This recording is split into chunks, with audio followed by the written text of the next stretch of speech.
Salut, je suis ici encore une fois pour expliquer le R S français. D'accord? On va commencer par le R. Le R, il a deux sons. Le son habituel, c'est d'accord? Par exemple, père, mère, frère. D'accord? C'est toujours le son R. D'accord? Et puis après, on a un autre son. Vous voyez le symbole, vous vous rappelez? On ne prononce pas quand il est précédé. Ce symbole veut dire qu'on ne prononce pas. Je vous rappelle encore une fois. Précédé de E en fin de mot. Exemple, parler, chanter, le cahier. D'accord? C'est ER. On doit prononcer le E fermé, on ne prononce pas le R. Mais attention, voilà une étoile. Une étoile, ça veut dire exception. Qu'est-ce qui se passe?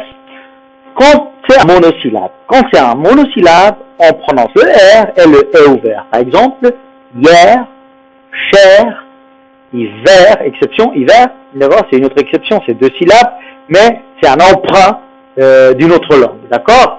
Mais surtout les monosyllabes, on prononce le R et E ouvert.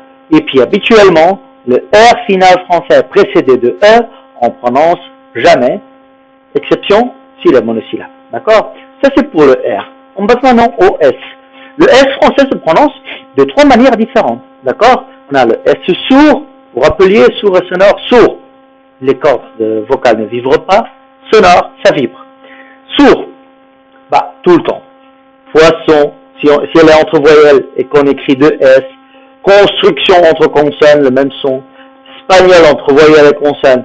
C-E-C-I et C-C-D-A-E-U, c'est toujours S sourd. Cette cigarette, garçon, reçu, d'accord? Puis après, on a le S sonore. Quand il est entouré par deux voyelles, et c'est le S, on prononce S sonore, et qu'on graphie un seul S, entre deux voyelles et qu'on graphie un seul S, on prononcera S sonore. Par exemple, poison, chaise. Regardez que la différence entre sourd et sonore, c'est que les cordes vocales vibrent. Les sonores, ça vibre. Les sourds, le S sourd, ça vibre pas.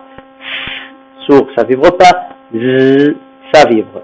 Et donc, quand est-ce qu'on prononce S sonore? Quand ce S se graphie avec un seul S, et puis il est entouré entre deux voyelles.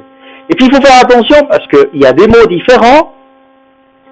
La seule différence c'est double S ou un seul S. Différence entre poison et poisson, c'est très important parce que le poison peut te tuer et le poisson c'est très bon pour la santé. D'accord? Moi j'adore. Et après on a le dernier son, le troisième son du S français. Vous vous rappelez le symbole? Ce symbole veut dire qu'on ne prononce pas fin de mot. Exemple, succès, tu parles, tu danses, mais, t'es, d'accord, le S final, on prononcera jamais, d'accord? Il se passe que si le S final accompagne une lettre finale qu'on ne prononce pas, on ne va pas prononcer les deux, d'accord? Exemple, mais, d'accord? Ou par exemple, pas mais c'est un monosyllabe. Par exemple, tu parles, E final, on ne prononce pas, ES non plus, d'accord? Les finales de faute,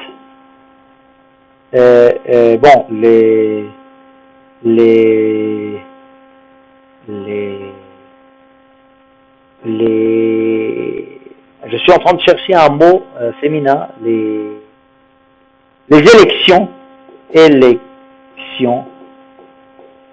finales. Vous voyez, le E, une élection finale, ne se prononcerait pas, d'accord? Une élection finale, ES non plus. Donc le S, s'il accompagne une lettre finale qu'on ne prononce pas, on ne va prononcer aucune des deux. D'accord? Et voilà, ça c'est le son du R et du S français. Merci.